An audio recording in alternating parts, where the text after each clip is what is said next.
Hello there. This is Through Spades. I'm back with Call of Duty Black Ops 3. Now, before we even exit the room here, there's a few things that are pretty plot-relevant little details that, you know, Treyarch in their very backwards method of making this game and presenting it to the player decided to not exactly do the best job of having somebody point to this and then say, hey, this is the thing that you need to pay attention to, understand the narrative of the game which we have made. Underneath the bed is literally half of a robot torso, and it's been thrashed and fucked up. There's a leg right here, a head over there. It's almost like this robot mirrors the way that we were killed by the robot, right?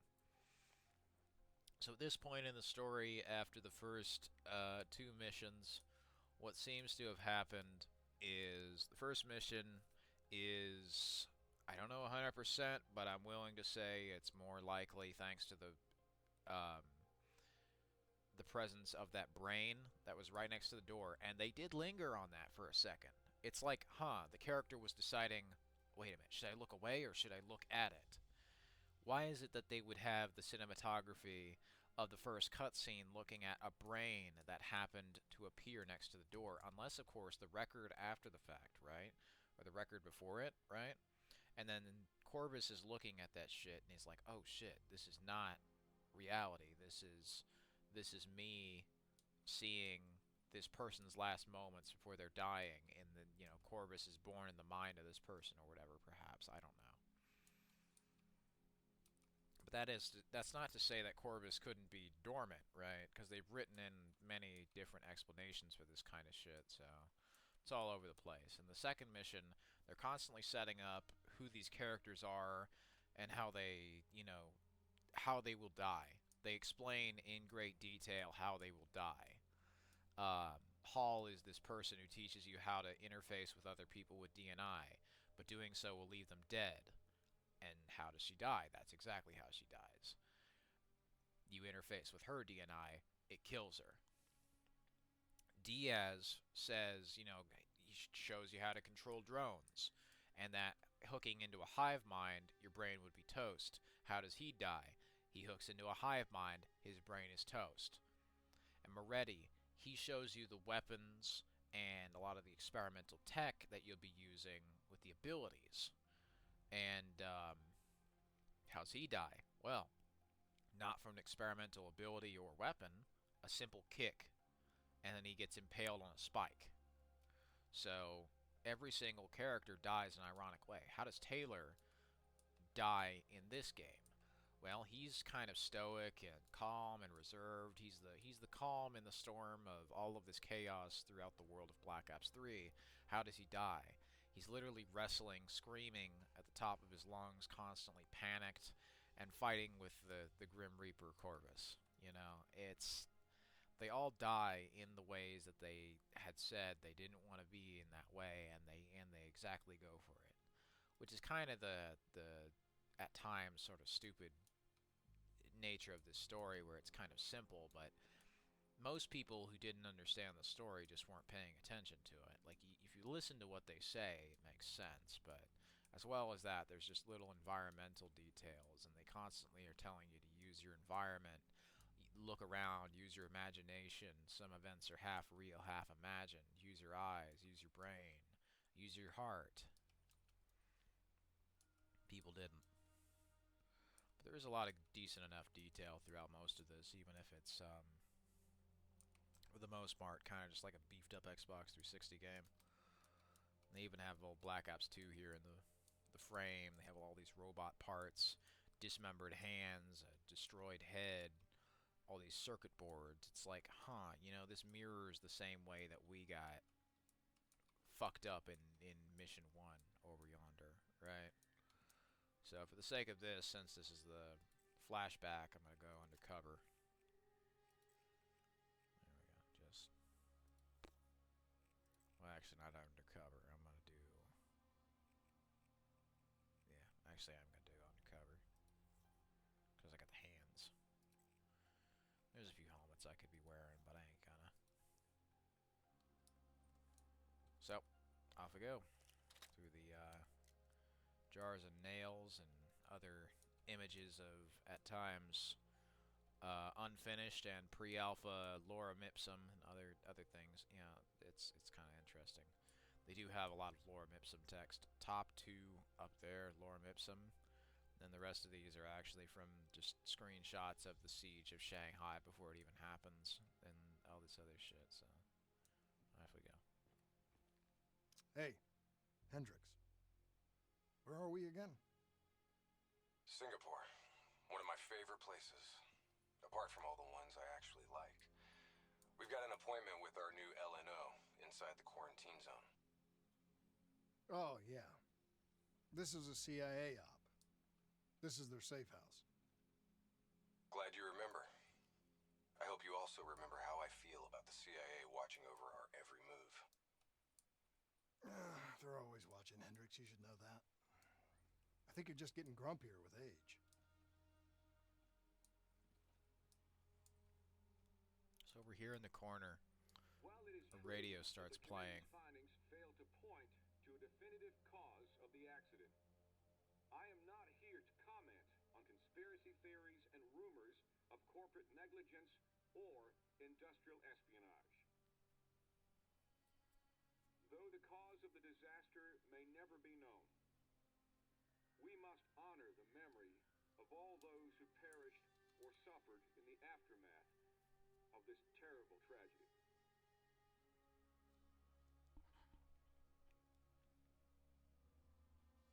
One of the key problems we face when trying to study the Singapore disaster is that very little is known about exactly what was released into the atmosphere.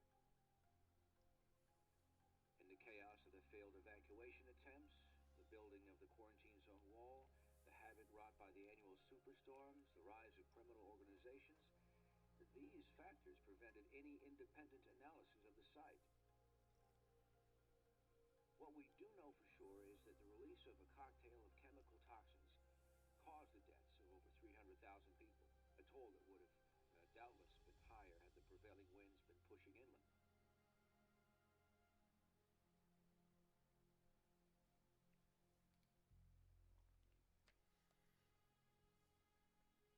On the anniversary of the disaster, which left 300,000 dead, authorities are still under attack for not doing enough to help the people of Singapore.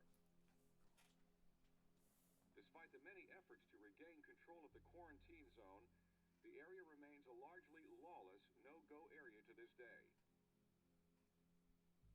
The emergence of criminal factions, whose rise went largely uncontested, means that the region has become an unlikely ally of the CDP, serving as a port hub for illegal arms smuggling to its many allies.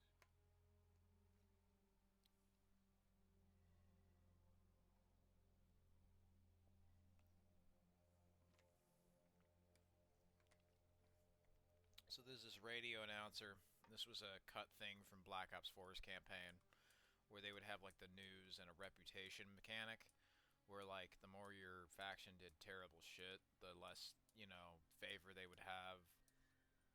There was one bit where like the United Nations were straight up just committing war crimes and shooting up schools and killing food, people who worked at food processing plants at the,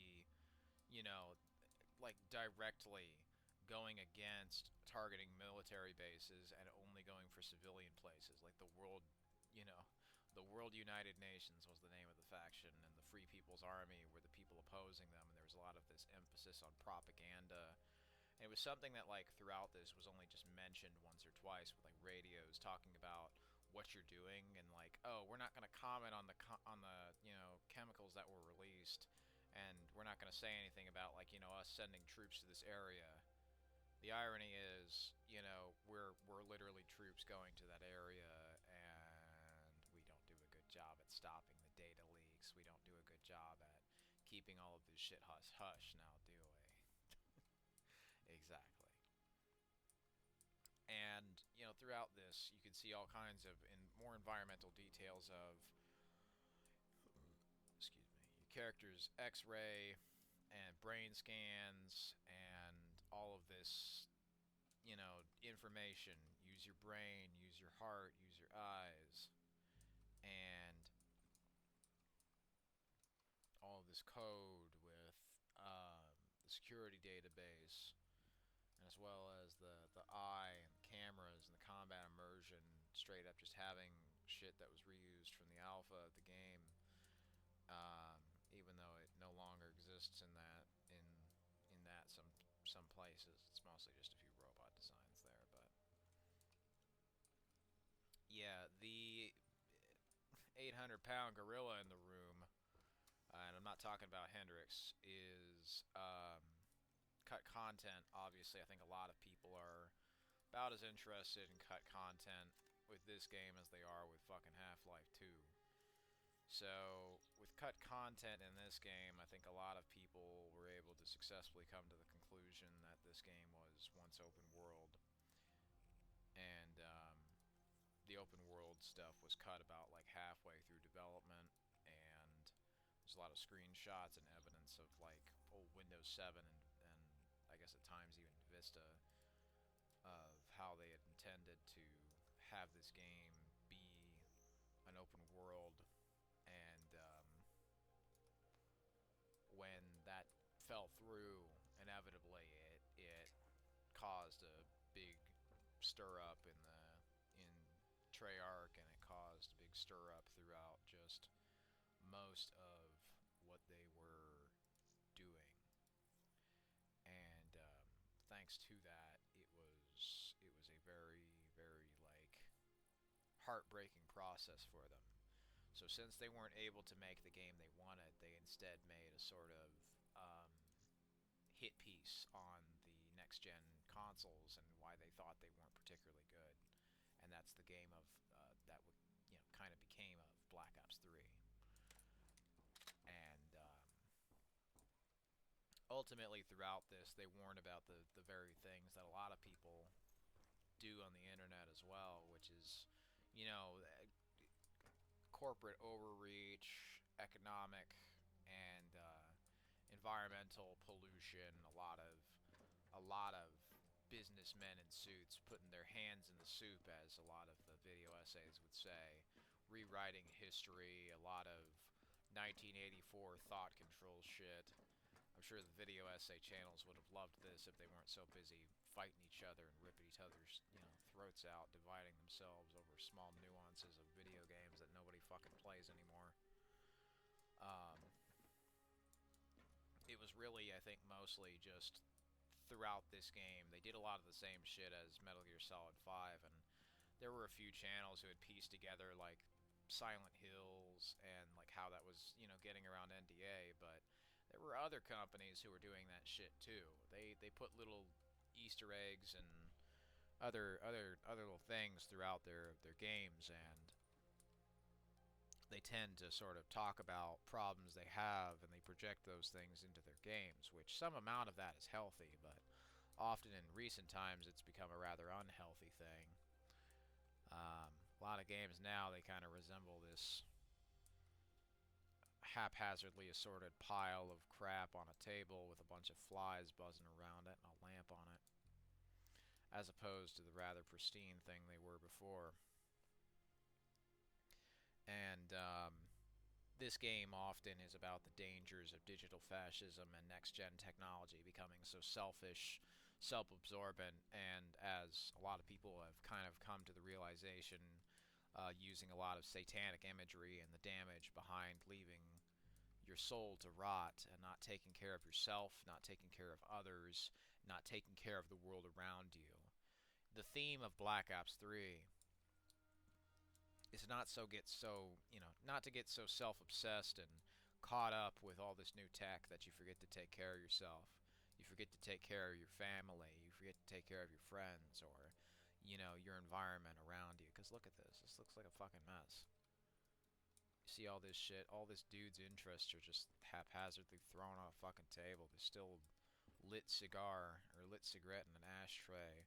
Just a gun is out here on the fucking table. Just look particularly safe, do you? Of course not. It's a bunch of fucking shotgun shells and bullet casings. Like, this motherfucker just takes some pot shots in here? Judging by a few of the holes in the walls here, I'd probably say so. And that's not particularly safe, I imagine, so probably don't want to fucking do that, but, what can you do? Stop them? Of course you fucking can't. This is a CIA safe house inside of a electronics building. It's nothing more than a front.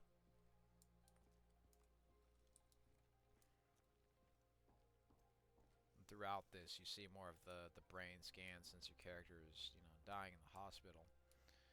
I think the only other thing I could think of upstairs as for the story was like the bamboo forests and some concept art here. It looks like some cyberpunk shit.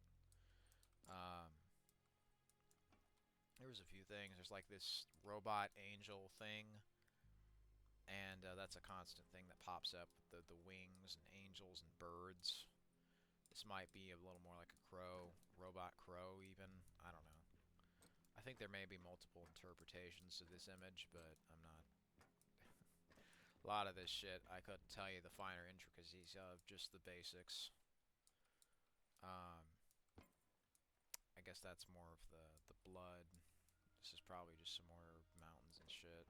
This looks like a screenshot that's had 17 filters added to it as opposed to some actual fucking art, but yeah. I mean, if they're warning about AI back in 2015 and that technology did technically exist, well, I mean, I wouldn't be shocked if they used some AI in a few images in this game, because a few images do look like they have been used with AI. And mind you, this is even an older version than the Steam one, because the Steam one, no matter what patch I use, no matter what different tool I use, will always lag without fail. So I decided to go and give myself a local repack, if you will, set up in the wake of the Singapore disaster. just so I can be able to play the game I purchased like 5 fucking years ago with my money whenever I like, the place offline. Has been pretty much run by the dominant Crazy idea, organization, the 54 Immortals. Tell me what you got from the CIA. Some old designs of the 54 Immortals there too. The They data had the old package covered Destiny the whole design. sordid history. Explosion at the old coalescence facility killed 300,000. They were going to make this a lot more like Borderlands 2 mixed with the art style of So Destiny. what's so important here that the CIA has to send us in to investigate?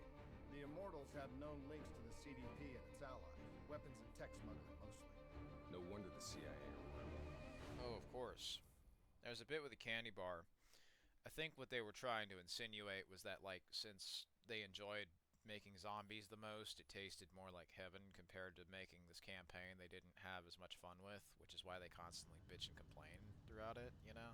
Oh man, Like, that's a I can't even begin to tell you how good zombies this candy tastes. bar. After those nasty MREs we've been living on, Yeah. this tastes like heaven. You know, you could get a mod that makes everything taste good. You know, you could do like the cube crawls and drink the booby milk from the pregnant women fridge. I imagine that tastes good. Translation there for you. You could do all the crack cocaine in the Bill Cosby suite and get hammered drunk, right?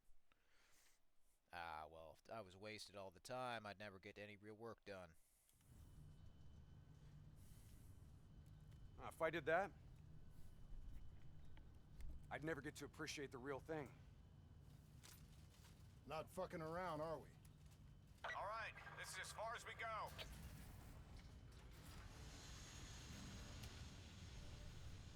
All right, let's get to work. Gotta get to gaming. Shoot them with the missile launcher. In this lawless shithole, we can actually feel good about our by any means necessary mandate. When the full force of the storm hits, we'll be looking at 150-mile-per-hour winds. Take There this. is a detail I found. Wouldn't want you to get blown away. While just jumping on shit randomly throughout Kane, this moving into map, and it's the color grading. Now, the color grading of a lot of these maps had actually changed before this game had released, slightly making it look a lot less warm and colorful. But then they did use that lighting in the Nightmares campaign, and I'll see if I can show that off after I finish this campaign the first time. There'll be a few details I'll go back and like maybe show again, because I'm sure I am bound to miss something with this game that was predicting like a fucking whole decade ahead, so.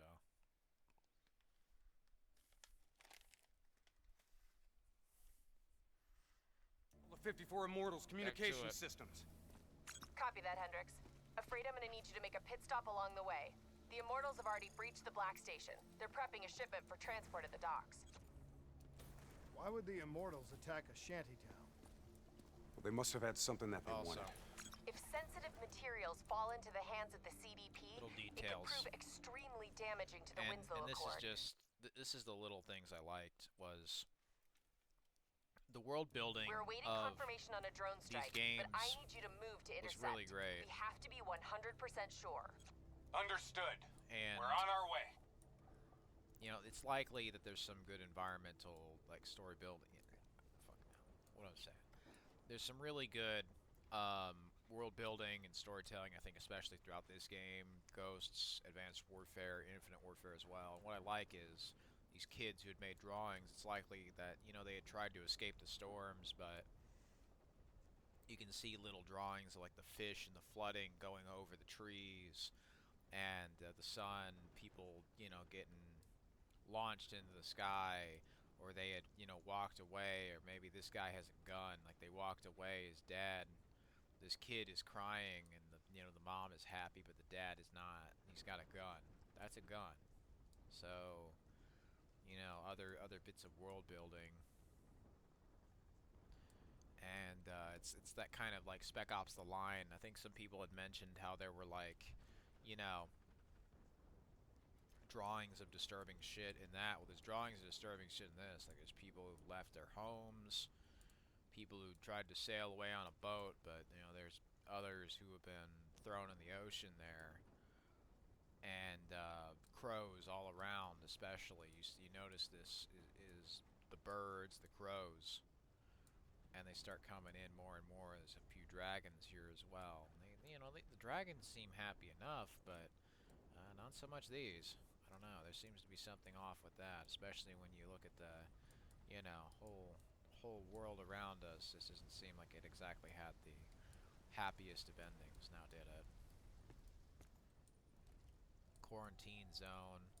I mean, this whole game looks like a fucking gamer wallpaper from a Windows 7 computer, so you can see that like 4 of these fingers are blue, like they've been fucking deprived of blood or whatever. Like you ever wrap a string around your finger so much and then it eventually starts turning like pink or purple if you don't have blood flow going to it. That's why. And they do cut fingers off, the denial of reincarnation, right? And those are the fingers they cut off.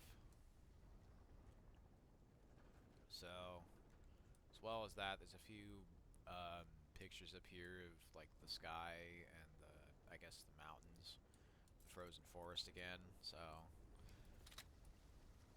there are a few details behind the tents. You can go behind the clothes. When I was exploring the environment a little bit, I was just kind of jumping on random shit, just seeing what would happen.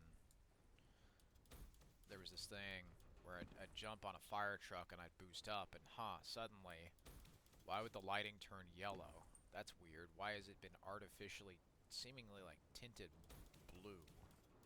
And I actually had checked. This is the nightmare lighting. And this is also in the lighting of the screenshots of the game in the computer. And I'll show you this after this mission. Which might be in this part or the next part, but I don't know. And, I thought, okay, maybe that's just a fluke. Maybe it's just some post-processing setting that they got fucked up, right? Well, not quite. Because it's the same lighting that's used in Activity ahead. a lot of trailers low. and other shit. It's that same sort of the piss filter, right? They changed this shit to look a little too blue. And the lighting change must have been very last minute. Because the piss filter really does hide a lot of the problems The with Immortals the color run a blending. well-established trade in human flesh. They look like these guys are too pink. You add the piss filter, They sell it looks people a lot for better. whatever purpose you may want them.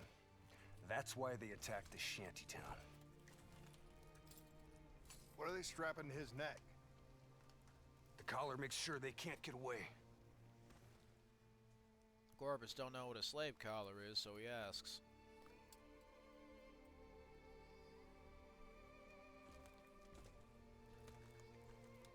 Oh, Hendricks. Not our mission. There's not a lot we can do here.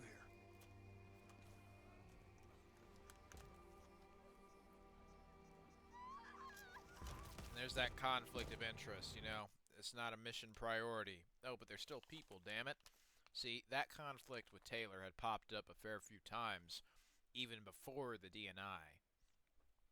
So it was just, and Hendricks as well. He didn't have a DNI at this point, so Hendricks, if you've read his, you know, background, his emotional history, he has this problem with people being used like machines, which, hey, kind of ironic, right? He values the lives of these people a lot more than Taylor does, where Taylor's a lot more pragmatic and just simply wants to follow the orders and get the mission done because he sees it as this very transactional thing that just happens, right? Meanwhile, Hendricks, he cares way too much, so it often affects him emotionally, and he lashes out because of how much, you know, this disconnect starts affecting him. So the thing with the slaves there too, well, since they tried to run and, you know, they're the slaves, well, they're going to make an example of them. So, boom, they're fucking dead. It's like, oh, slaves are really valuable if you blow their heads off. No, not if they keep running away. Not if they keep running away, that's for sure. I mean, slaves ain't exactly valuable if you can't fucking use them now, huh? We can kill the son of a bitch! Gotta get to cover! Follow me! Heads up! We got a technical entering the area! So if you go back to ye old fire truck here. Well, there we are, yellow lighting. Weird how, like, the fucking warm lighting is just fucking artificially, like, seemingly raised higher. Like, they knew this shit was the way it was supposed to be lit, and somebody just hid this. Come on! Take that bastard out! I'm on This it. really makes the sort of, you know, the vines, I think, especially stand out by comparison to where they just sort of blend into a lot of the background. And this throughout, I think the yellow filter does fix a lot of issues with blue light sensitivity. And that is something that I do suffer from as well. But, you know, it's clear, I think, like, what they were designing versus what they were allowed to put in, and it's like, well, you look at that, that's more interesting. Why is it they would have just some yellow filter that's, like, way above the fucking, you know, the map? If you do this, there, you know? This makes it all look slightly more gross. This makes it look more like, you know, it's a VHS tape. I mean, both aren't entirely bad.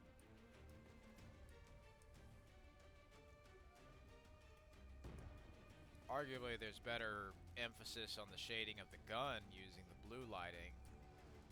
But then you get up, I mean, huh. One of these is more easier on my eyes, so. Hostiles in the building!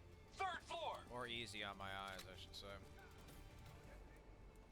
Clear them out! Double time! Grenades ain't gonna cut it! Hit them with the I swarm hear launcher! you. There we go.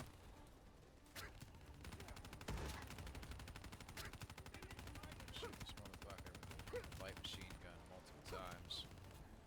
Until, of course, he dies.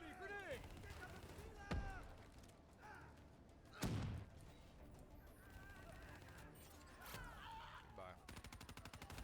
So usually what you want to do when you take out the warlord is single him out and then shoot him in the head repeatedly until he dies, and there you go, you win.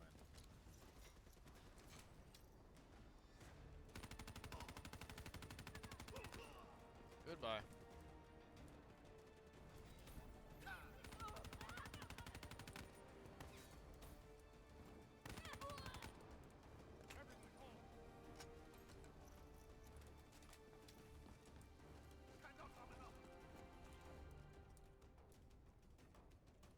It's a broken gas mask.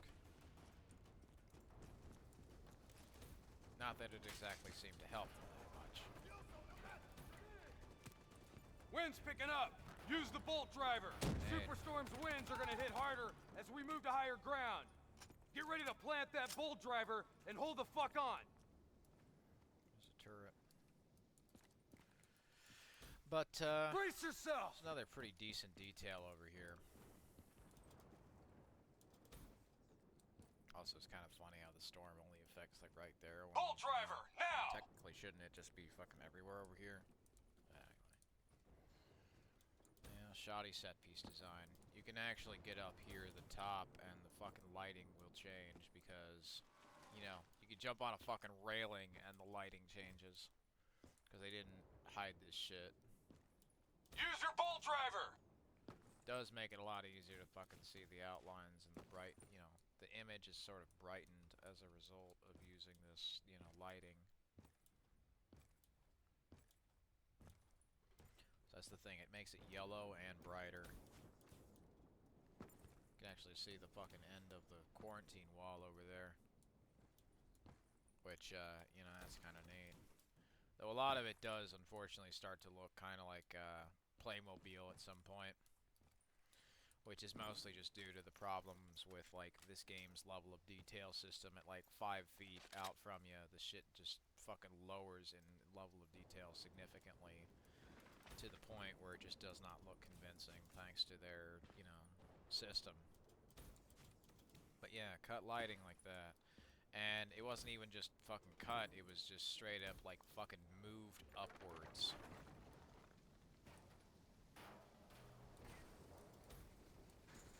Hell, they had to modify the location of the shit here, too, so... it looked more blue, right?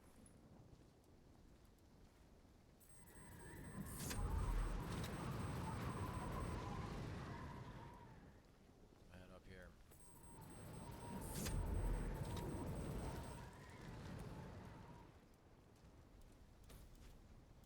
We are a There we go go. on drone strike. We're live. Strike inbound. Drone ops does not really come back again, unfortunately. Negative effect. Incoming superstorm too strong. Bye-bye. Oh yeah, you can These also waves just are gonna be fucking a kill all problem. those guys Keep by that waving bolt your driver hand. handy. See, that's what I like about the abilities in this fucking game, is you can just fucking kill like 7 people with a wave of your hand. The wuss. Waves hitting now. Use your bolt driver. If you've got any rockets left, now might be a good time! Copy that, Hendricks. They all just instantly get killed because they all vomit. See, DNI shit that makes you projectile vomit is a cool ability. And they really had some creative killing methods throughout this game. It's actually kind of obscene the amount of powers you have. Now, granted, I don't think the way that they had used all of them was particularly the most efficient, and it certainly left some room open for improvement. Like, Black Ops 4, I think what they were going to do was make it so it'd be part of create a class. You can only have a certain amount of abilities instead of just Storm's all the getting shit at worse. once. This AO's gonna be non-viable Mission. real soon. Maybe it could even, like, you know, change depending on actions or factions too. You know, like what you do, which team you're on, and that did seem like a much better system. But since that never really amounted to anything, the best example of Black Ops 4's original vision before it got the reboot, and when it was more like Overwatch, is this game called Shatterline, and the only, unfortunately, the Visibility's only getting worse. remnant of that game Activate that's tactical left mode so they don't is get the it drop on us. being a single-player game that was, you know, shaved off from it originally being free-to-play, where it was multiplayer and single-player and co-op. And they reused a bunch of maps and assets and other stuff, and then sold it as like a $10 game. Which, I mean, I don't mind free-to-play games doing that if they can't, you know, support the shit long-term live service. But I did want the multiplayer, you know, back. I didn't pay for it naturally, but apparently there were some people who All did. clear. And, Kane, they didn't increase the have anything cargo. nice to say Now about what? the, I need you to interface. lack of I'll use your DNI to multiplayer extract skins, and delete the lack intel. of co-op You can do that? skins, and all Your this shit DNI is being connected to stolen our central from them, database. so... All transmissions are logged and tracked. That's the thing about the way they designed this shit, is if you go backwards even a little, most of the illusion falls apart, but there's some nice, you know, bits of world building. Live in confidence knowing your bank will take care of your future. Well, we can see how well they're taking care of that right now. Also, that Ferris wheel. 54 immortals. I mean, these people have not exactly been living in the best of places. They've just been gathering a lot of weapons, a lot of CDP, and 54 immortal tech. They've branded.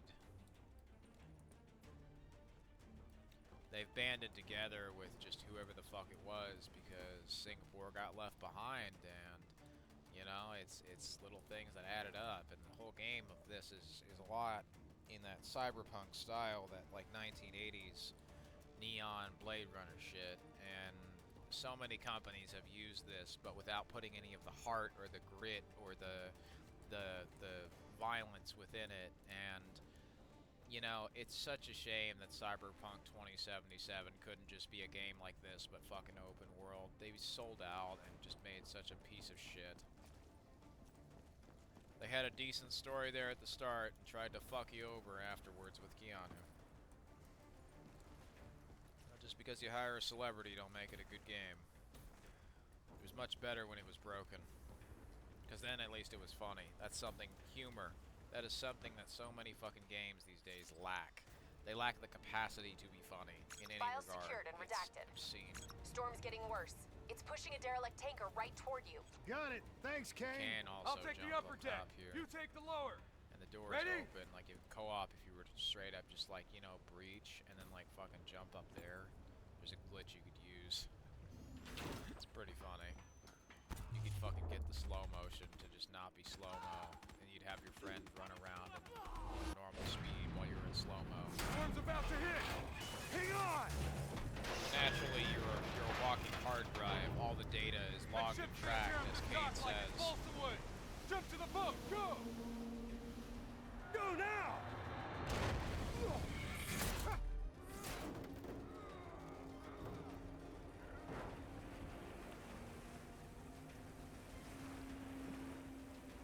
There's a subway tunnel up ahead. It'll take you right to the 54I communication hub.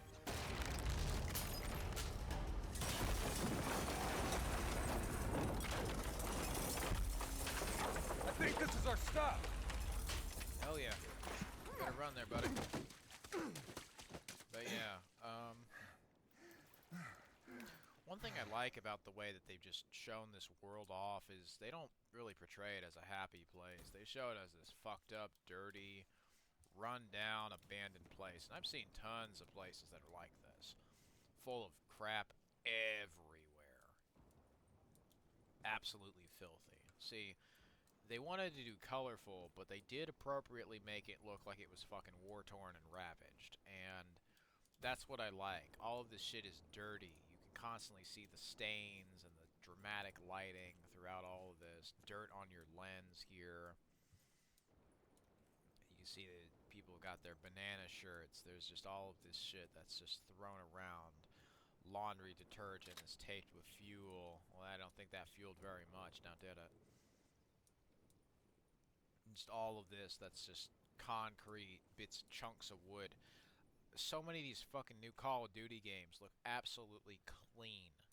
All of the normal mapping, all the dirt, grime, and like fucking barnacles that are on this big, you know, buoy that is in the ocean that got fucking torn up and ripped into here. Yeah, they don't have any of this shit anymore. There's none of the cracks and rust and stains and bullet holes and blood. Where the fuck is that in the new Black Ops 7? Oh, it just isn't there. Hell, they don't even have the cool water physics that they used to. Like, when you fucking shot the water, there was some really awesome physics. When you stepped in the water, too, the shit would fucking bounce around. It was reactive. And they don't bother with cool technology anymore because they barely have any fucking competition. Why the fuck would they bother with cool, you know, technology if nobody gives a shit, right? bullet holes in TVs, fucking broken glass, and all that shit with pulsating, you know, LCD displays for that. As well as just all of this stuff that's like constantly moving, and you know, it's pretty good. It's pretty elaborate. Sparks that are flying from shit that's in there, and stuff on the, you know, ceiling with physics. It's really neat. Anyway, I'm gonna call it that part for here. Thanks for watching.